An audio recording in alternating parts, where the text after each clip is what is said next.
سلام. از شما دعوت می کنم که با مقاله نهاد مالی چیست که در سایت فردانامه به نشانی www.fardaname.com منتشر شده همراه باشید.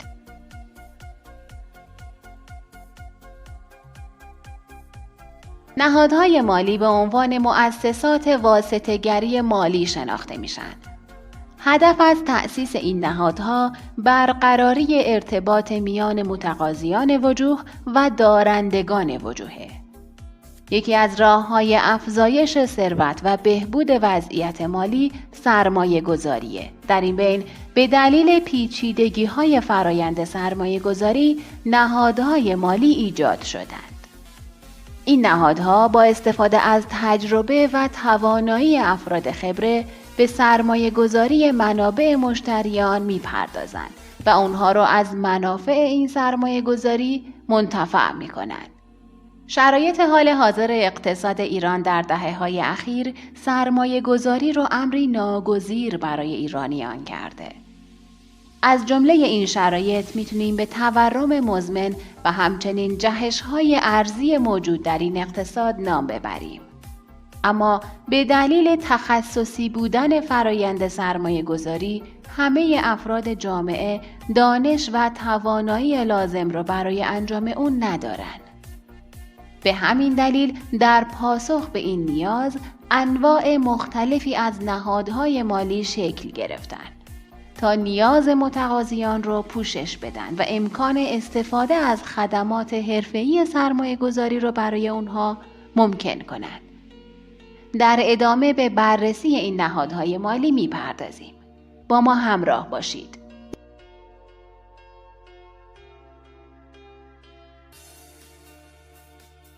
نگاهی به نهادهای مالی. نهادهای مالی یکی از انواع بنگاه‌های خدماتی هستند. خدماتی که این نهادها ارائه میدن مرتبط با دارایی‌های مالی و مدیریت داراییه. نقش اصلی این نهادها واسطه‌گری مالیه. به این صورت که برای مثال یکی از انواع نهادهای مالی که بانک‌ها هستند با جذب سپرده و اعطای تسهیلات رابطه میان افرادی که مازاد وجوه و کسری وجوه دارند رو برقرار می‌کنند. وجود چنین نهادهایی سبب کاهش هزینه و افزایش سرعت سرمایه گذاری میشه و در ادامه به بهبود فضای سرمایه گذاری منتج میشه. عمده فعالیت این نهادها در امور مالی و سرمایه گذاری متمرکز شده و به همین دلیل اونها تلاش میکنند که با گردآوری نیروهای متخصص و فعال نیازهای مشتریان خودشون را پوشش بدن. در این بین یکی از انواع نهادهای مالی، نهادهای مالی فعال در بازار اوراق بهادار هستند. مطابق تعریف قانون اوراق بهادار از این نهادها شامل کارگزاری‌ها، معامله‌گران، بازارگردانان، مشاوران سرمایه‌گذاری، مؤسسات رتبه‌بندی، صندوق‌های سرمایه‌گذاری، شرکت‌های سرمایه‌گذاری، شرکت‌های پردازش اطلاعات مالی، تأمین سرمایه و صندوق‌های بازنشستگی هستند. لیست نهادهای مالی دارای مجوز سازمان بورس در آدرس cfi.seo.ir/fa قابل مشاهده است.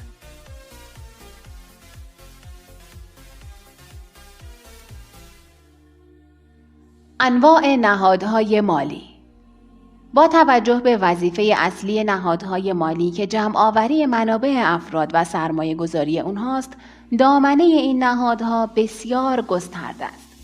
از جمله این نهادها میتونیم به این موارد اشاره کنیم: بانک‌های تجاری، مشاوران سرمایه گذاری، شرکت‌های سرمایه گذاری، صندوق‌های سرمایه گذاری، شرکت‌های کارگزاری، صندوق‌های بازنشستگی، شرکت‌های بیمه، شرکت‌های پردازش اطلاعات مالی، مؤسسات رتبه‌بندی اعتباری، صندوق‌های سرمایه‌گذاری قابل معامله بورسی، صندوق‌های زمین و ساختمان، صندوق‌های پوششی، شرکت سپرده‌گذاری مرکزی. در ادامه به بررسی این نهادها می‌پردازیم.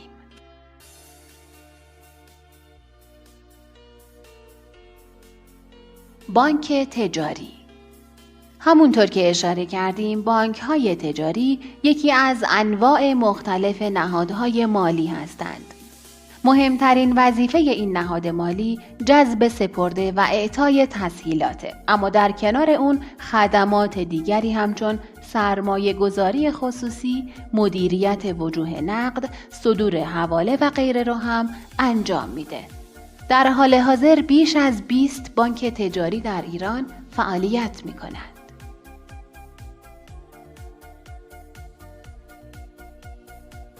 مشاوران سرمایه گذاری. همونطور که گفته شد، فعالیت در بازارهای سرمایه گذاری نیازمند صرف زمان و دارا بودن دانش مورد نیاز این بازارهاست. در این بین، نهادهای مشاوره سرمایه گذاری با استفاده از دانش و تجربه افراد متخصص اقدام به ارائه خدمات مختلفی به مشتریان خودشون میکنند.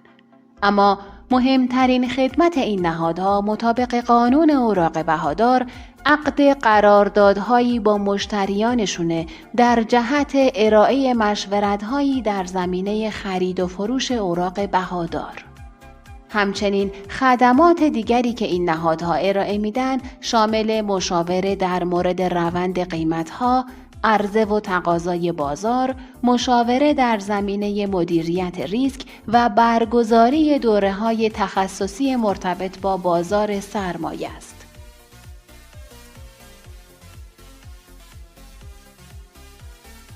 شرکت‌های سرمایه گذاری. شرکت‌های سرمایه گذاری یکی از انواع نهادهای مالی هستند که در موارد مشخص شده‌ای سرمایه گذاری می‌کنند. حداقل سرمایه ثبتی مطابق آخرین ابلاغیه سازمان بورس برای این شرکت‌ها 100 میلیارد ریاله. همونطور که اشاره شد، فعالیت این نهادهای مالی سرمایه گذاریه. از جمله ابزارهایی که این نهادها میتونن مطابق اساسنامه خودشون در اون سرمایه گذاری کنن، سهام، واحدهای صندوقهای سرمایه گذاری، مسکوکات، دارایی‌های فیزیکی و غیر است.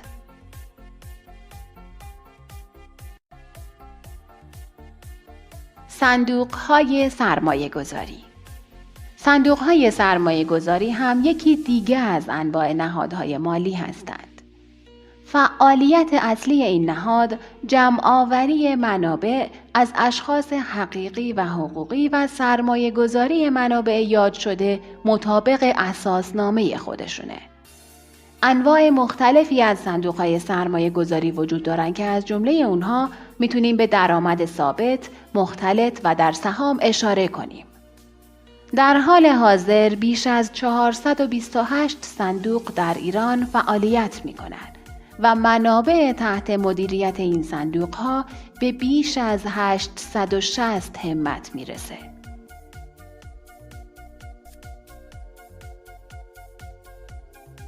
شرکت‌های کارگزاری.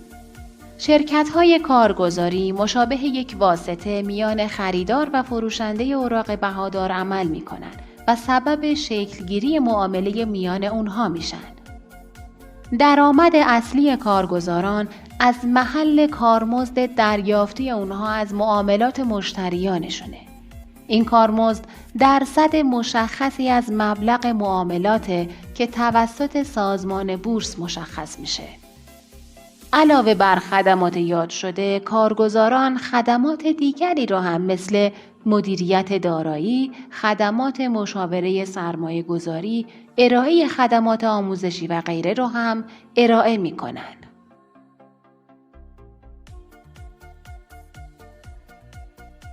صندوق‌های بازنشستگی. مطابق قانون اوراق بهادار جمهوری اسلامی مصوب به سال 1384 صندوق‌های سرمایه گذاری نهادهایی هستند که با استفاده از طرح‌های پس‌انداز و سرمایه گذاری مزایای تکمیلی رو برای دوران بازنشستگی اعضای خودشون فراهم میکنن. به بیان ساده این نهاد با دریافت حق بیمه از بیمه پردازان خود و سرمایه گذاری این منابع در ابزارهای مختلف امکان استفاده از مزایای این سرمایه گذاری رو در دوران بازنشستگی یا از کار افتادگی برای اعضای خودشون ایجاد میکنن.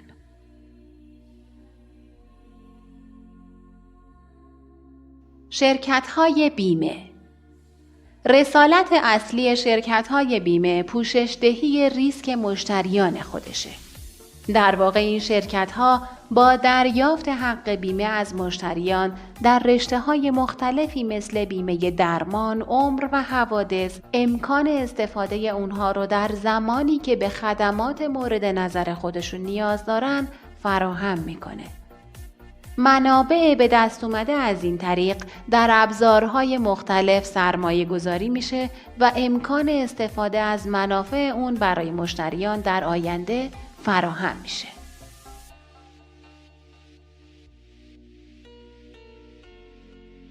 شرکت‌های پردازش اطلاعات.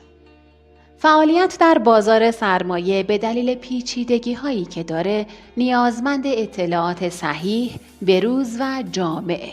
به خاطر همین شرکت‌های پردازش اطلاعات مالی به عنوان یکی از نهادهای مالی با کسب مجوزهای قانونی از سازمان بورس و اوراق بهادار وظیفه تهیه، جمع‌آوری، طبقه بندی و ارائه اطلاعات به مشتریان خودشون رو ایفا می‌کنند و نیاز اطلاعاتی اونها رو پوشش میدن.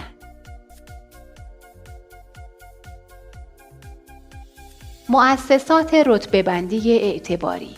مؤسسات اعتباری با بررسی وضعیت اعتباری متقاضیانشون ریسک و درجه اعتباری اون رو مشخص میکنن.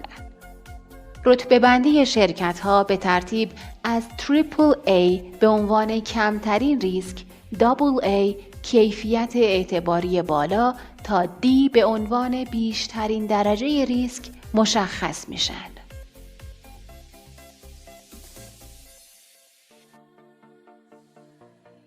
صندوق‌های زمین و ساختمان. این صندوق‌ها یکی از انواع صندوق‌های سرمایه‌گذاری هستند. وجوه جمع‌آوری شده توسط این صندوق‌ها در فعالیت‌های مرتبط با زمین و ساختمان سرمایه گذاری میشن. در نهایت سود به دست آمده از این فعالیت میان صاحبین واحدهای این صندوق‌ها تقسیم میشه.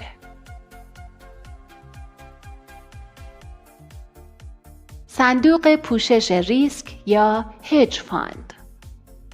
صندوق‌های پوشش ریسک نوعی از صندوق‌های سرمایه‌گذاری هستند که با سرمایه‌گذاری بر روی ابزارهای مختلف وجوه سرمایه‌گذاران خودشون رو در ابزارهای سرمایه‌گذاری با ریسک بالا سرمایه‌گذاری می‌کنند. با توجه به ریسک بالای تحمیل شده به این صندوق‌ها، استفاده از اونها تنها توسط بعضی از سرمایه‌گذارا فراهم میشه.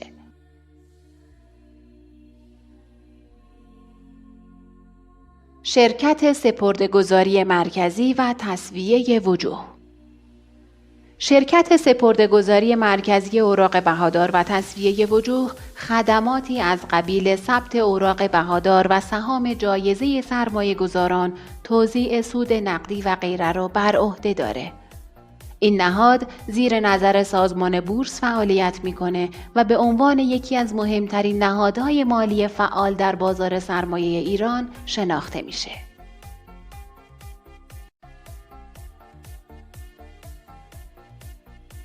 کلام آخر.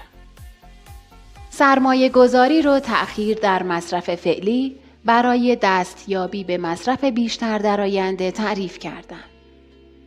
فرایند سرمایه گذاری امر بسیار پیچیده ایه و برای انجام صحیح اون باید مهارت‌های لازم رو کسب کنیم. افراد همواره به دنبال شناسایی گزینه‌های سرمایه گذاری هستند که در کنار ریسک کم بیشترین بازده رو برای اونها به همراه داشته باشه.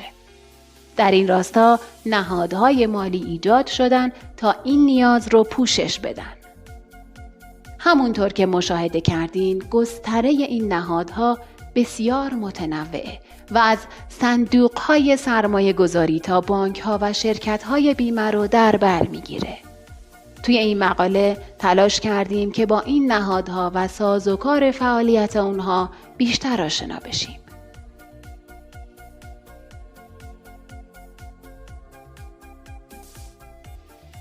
با تشکر از همراهی شما. فردانامه